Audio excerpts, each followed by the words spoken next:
Kamu masuk surga bukan karena amalmu. Kata Nabi, kamu masuk surga bukan karena amalmu, bukan karena ritualmu. Wow. Lalu sahabat bertanya, engkau ya Rasulullah juga masuk surga bukan karena ritualmu? Bukan. Terus kenapa?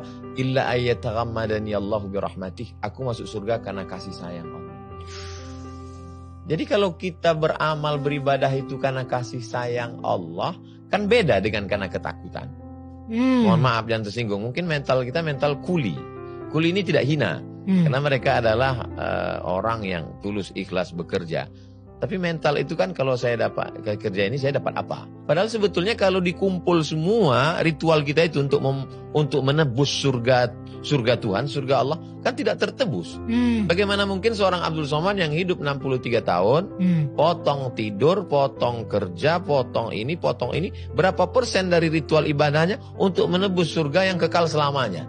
Kan nggak bisa. Terus masuk surga itu kenapa? Karena kasih sayang Allah.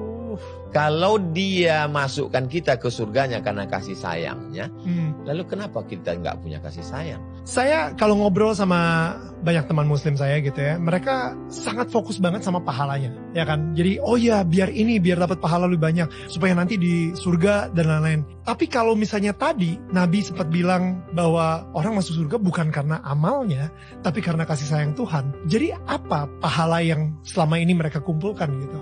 Karena pahalanya sebanyak-banyak yang mereka kumpulkan, yang gak akan cukup juga. Bang Daniel, pemula ini, dia mikirnya belum nyampe ke situ. Jadi untuk tahap pemula ini dia masih nanya, saya kalau kerja 1 jam berapa ya? Kamu $2. Terus kalau per hari, kalau kerja malam ada bonusnya enggak? Untuk pemula memang begitu. Teknis. Iya. Ya. Kalau dia mau jalan, dia mau mikir, mau merenung, mau belajar, nanti dia akan keluar dari lingkaran pahala itu kepada merindukan kasih sayang. Tapi karena dia jalan di tempat, keilmuannya di bidang yang lain, dia S1, S2, S3, pangkatnya naik terus dari golongan 2A, 2B, 2C sampai 4E. Tapi proses pemikiran beragamanya jalan di tempat. Anak kecil terjebak di tubuh orang dewasa, berbahaya. Kalau kamu nggak sholat, masuk neraka. Kalau kamu minum, masuk neraka. Kalau kamu mau masuk surga, berarti kamu mesti banyak baca Quran. Itu tidak salah bagi pemula.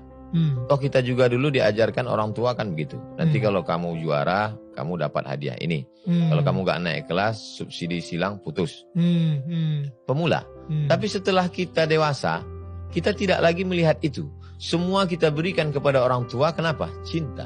Ambillah ini semua, Mak. Apa yang mau nih ambillah. Kenapa? Karena aku tidak bisa membalas sekali teriakanmu saat melahirkan aku. Jadi perlu kedewasaan. Jadi sekarang banyak anak-anak yang terjebak di tubuh orang dewasa. Cara berpikirnya, berpikir anak-anak.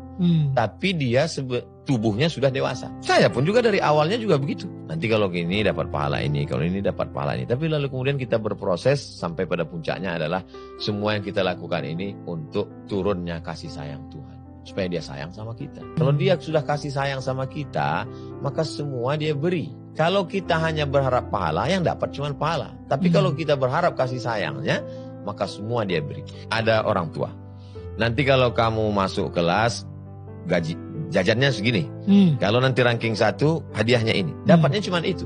Tapi kalau kasih sayang orang tua didapat, sentuhlah pada hatinya, letak kasih sayangnya, maka semuanya akan yang dikasih. Tidak lagi hubungan ganti rugi. Iya. Tidak barter. Transaksional, ya. Hubungan kita dengan Tuhan itu bukan barter transaksional. Saya ngerti sih, karena dulu saya transaksional banget soalnya. Ada yang lebih mengerikan lagi, dia angkat Tuhan sebagai direkturnya. Kalau saya buat gini, gaji saya begini. Kalau saya lembur, gaji saya begini. Kalau ternyata saya sudah kerja, nggak dapat yang saya inginkan, dia komplain, nunjuk rasa. Tuhan mana? Hubungan kita dengan Tuhan itu bukan transaksional. Hubungan kita adalah kepasrahan. Menerima pun. Bukankah orang yang dicinta menerima apa yang dilakukan pencintaannya?